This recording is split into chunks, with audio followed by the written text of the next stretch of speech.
Hello বন্ধুরা, এটা ছিল আমার ননদের বিয়ের মেনু।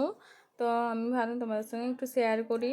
তো প্রথমে মেনু কার্ডটা দেখিয়ে দিলাম তোমাদেরকে। তারপর পড়ে গিয়েছিলো পাতা, টিস্যু পেপার, হাজমোলা, জলের বোতল, তারপরে স্যালাড, তারপরে পড়ে গিয়েছিলো চিকেন টিক্কা ও সস, তারপরে পোলাও, আর তারপরে হচ্ছে চিলি চিকেন। আর এই ফার্স্ট টাইম আমি চিলি চিকেন খেলাম।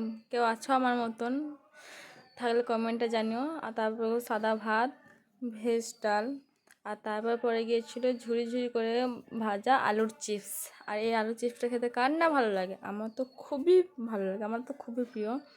আর তারপরে পড়ে গিয়েছিল এই চিংড়ি মাছের মালাইকারি। তারপরে আহ তারপরে পড়ে গিয়েছিল কষা কষা মটন। তারপরে পড়ে গিয়েছিল চাটনি, পাঁপড়। আর আমি দই খাই না বলে দই নিয়ে নিই, তাই দেখাইতে পারলাম না তোমাদের সঙ্গে। তারপর হচ্ছে মিষ্টি আর আইসক্রিম। টাটা।